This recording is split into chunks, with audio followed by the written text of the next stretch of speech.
It might sound weird, but the current pandemic-induced isolation brings me back to a loosely remembered part of my childhood.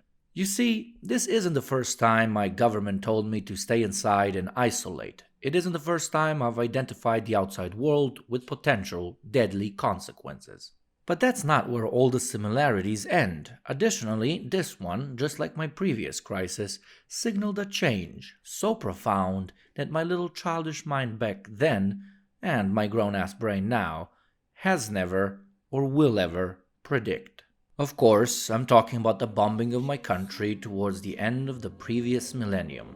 If it's your first time watching my videos, I'm from the Balkans, and if you really insist on dwelling on such backwards ideas as ethnicity, I prefer to just be called a Slav.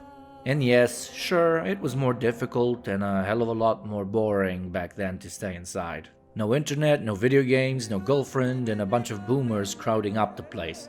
Having to run down into the basement a few times during the day whenever the bombing raids would start is nothing in comparison to the animalistic infighting of alpha males over toilet paper in our local supermarkets. The only thing comparable to the eerie quiet you hear after the walls shake, hoping the bomb fell far enough away from the walls not to come down on you, is just how dry and sometimes itchy my hands have gotten from using too much goddamn disinfectant. Jokes aside, I was too young to really understand the danger we were in, the way I am too daft to understand the danger I am in today. Just like those bombs signaled the end of a conflict and therefore the definite end of what was once called Yugoslavia, forever changing the lives of my parents and taking away my chance to experience what they had, so does COVID-19 knock on our door and say it's time to vacate these unstable, disease-ridden premises we like to call late-stage capitalism. Now, if you're sitting comfortably at home watching this in between your online classes, cooming sessions, or work-at-home job tasks, you need to understand that your predicament comes with a grain of privilege. You're not forced by your employer to go to work. You're not a caretaker, a delivery driver, a doctor, nurse, or hygiene professional. And the amount of danger you are in is incomparable to that of your peers in so-called essential jobs. Some of your countries might have done a better job than others. I'm looking at you, America. Jesus, what a fucking shitfest. And some of you might be more scared than others at the current moment, but also about what is to come. And I'll just be direct. It's going to be like the 2007-8 crisis, but most likely much, much worse, like the Great Depression. This experience will leave most of the world with a different view towards normality, towards what is considered privilege, and most importantly, on how we govern our states, our continents, our towns, and our very own lives. People from all over the political spectrum, which do not fall in the center, have always understood one key thing, that through crisis, new worlds are created. New systems are forged, and ideas considered mainstream are tossed out with the bathwater. Or sanitizer, which would be more fitting in this case. So, what should we expect as workers, citizens, people, young and old, from the coming months, years, and decades? Well, a choice will be presented before us, between barbarism or socialism, or as Zizek calls it, barbarism with a human face versus wartime communism. This pandemic is like a trailer for what the world will experience once the environmental crisis begins to reach its peak, an event unavoidable if we continue following the gods of the free market into our own carefully constructed abyss. If we compare the coronavirus to somebody knocking on your door, waking us up from a long nap, and giving us a reality check, then the environmental crisis will be more like a T-34 tank being driven by a drunk Russian through the middle of your living room. The first mistake we tend to make when analyzing the situation is thinking that it's some sort of spiritual and physical moment of karmic justice against the human species, that it's consequence of our mistreatment of Earth and all of life. This inherently egoistic perspective still relies on the idea that the world evolves around us, and it simply put doesn't. As Zizek states in his latest book, even if our very survival is threatened, there is something reassuring in the fact that we are punished, that the universe is engaging with us. We matter in some profound way. The really difficult thing to accept is the fact that the ongoing pandemic is a result of natural contingency at its purest, that it just happened and hides no deeper meaning. In the larger order of things, we are just a species with no special importance. Of course, I couldn't put it exactly as Zizek said it, because Zizek talks like nobody else does, but it's only when we understand and embrace this fact that we can begin to understand just how fragile our very way of life is. And this reality check leads to my next point, that things could very easily turn to the worse, or to the better. Last week, I received a 25% cut at my job for the duration of the pandemic. My life standard fell by 1/4, making everything 25% more difficult. And what did it take? One phone call from my superiors, one economic crisis caused by one of the least developed forms of life on Earth, a pathetic virus. My 25% are someone's 100. For some, it means homelessness or going hungry for days on end, going jobless or not being able to afford retirement, or starting school. All of this, caused by something which can barely be defined as alive, something all professionals were warning us against for over a decade. This shook the very foundation of what we consider normality, and should teach us to never again accept what was called normal just a few months ago. If the way we organize our world is so fragile, then it's only rational to not want to go back to the way it was before. If your car breaks down every time you hit a pothole, you would want to change it. If your ceiling leaks, you would want to fix it. If your window breaks whenever there's a storm, you just go out and get new ones.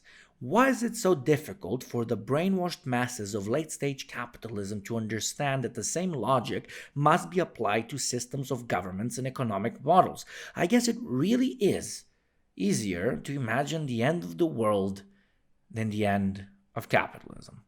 The coming months will not be easy for the most of us. And what the nearer future holds, nobody can really claim to know. Bernie was someone the Western left could have rallied behind, and Corbyn before him. They were never going to be a massive win we knew we needed, but they sure as hell could have been a good start. We no longer even have that. The Rojava project is suffering, to say the least, and with a few exceptions, the Marxist project in most parts of the world is enveloped in taking the doomer pill and simply accepting things as they are. If any of the previously mentioned were a bit more successful, we could have had more of a footing, and our prospects for utilizing this time of crisis could have been much more likely. It could have allowed us to introduce an alternative to the way things have been run until now on a global scale. But it is how it is, yet giving up is not an option.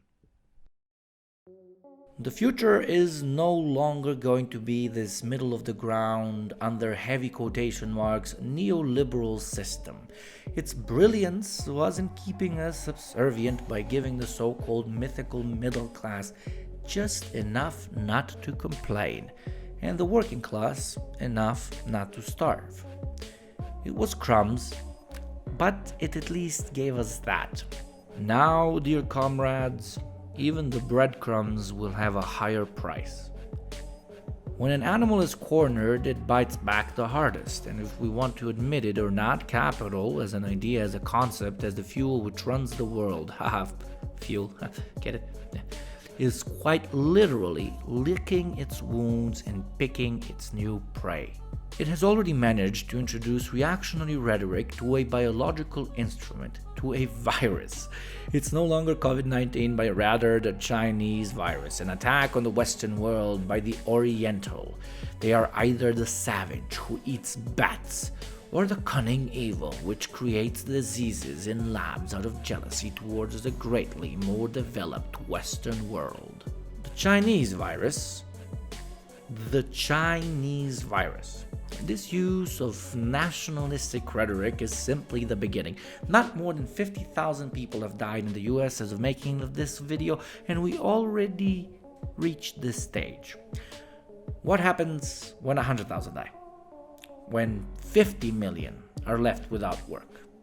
The reactionaries have certainly deserved their name, because it is in their cunning, sometimes misled, but mostly evil-natured skill to shift blame from the system over to a cultural, ethnic, religious, or racial issue. This is what we are dealing with. This is what we are against. A constant machine which has the ability to create arguments relying on tribal feelings to explain away poverty, crime, violence, hatred, famine, and war. I'm not trying to be all doom and gloom here. I really ain't, drug tavarish. But the anger you felt up until now, daily, by seeing the most backwards ideas and the most brain-numbing worldviews dominating the modern mainstream, will be multiplied many, many, many, many, many times. For example, a lot of you watching this are like me and you work in an office. You believe that your college degree or cunning has allowed you to avoid being a manual or factory worker. No, my friend, the outsourcing of these more laborious jobs is what allows Google and Microsoft to set up nice, inclusive, diverse, colorful, open-minded office positions in the West where creativity is freely handed out to all its happy-faced Karen employees. Neoliberalism gave you this comfort, but exported the majority of more, shall we say it, heavy-duty jobs to the developing world. Working for Apple in Chicago might be fun, but putting together 500 iPhones a day over in rural China isn't. This can't last forever, and is increasingly stressed with every new form of economic disaster, because if stressed enough, companies won't start giving its shareholders lower returns on investment, since they can simply take Karen from HR and make her Karen line worker number 664317-C. I've always known that the looming chaos of environmental and economic disaster was almost unavoidable. But I guess, just like most of you, it was supposed to be in some far, far future, away from the comforts of everyday life. It no longer is.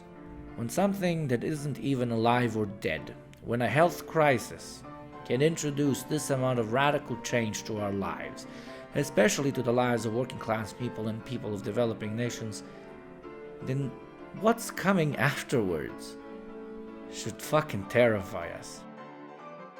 But the night is darkest before dawn. The Bolshevik Revolution, no matter if you are critical of it or not, began during some of the most difficult, if not most difficult times for the Russian Empire. The First World War, wrapped in famine and served with a side dish of monarchic mania.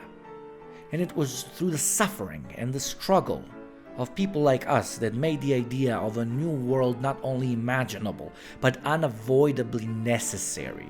It was either revolution or the continuation of suffering, revolution or death. It is in poor taste to compare the suffering we are feeling today to that of those in the ditches during World War I. That is not what I am trying to do. But every time has its moments of strife, its moments of pain and loss, and therefore its moments of opportunity. This is ours. This is our moment. If the pandemic shows even 50% of what is to come with the economic consequences of environmental disaster, we will be left with no choice but stand up or wither away. I'm very grateful that you made it to the end of this video, and I'd like to take this opportunity to extend my gratitude to all my patrons, especially Crouton and Baguette. Without you guys, these videos would not be made. Any, even the slightest of contributions do influence my life in a positive manner and allow me to dedicate more time to this channel. If you've ever considered supporting it, now would be the perfect time. For the cost of half of a can of beer a month, you could help this channel grow into something bigger. Thank you for your time and have a good one, tovarищи. La stagione, rivoluzione trionferà.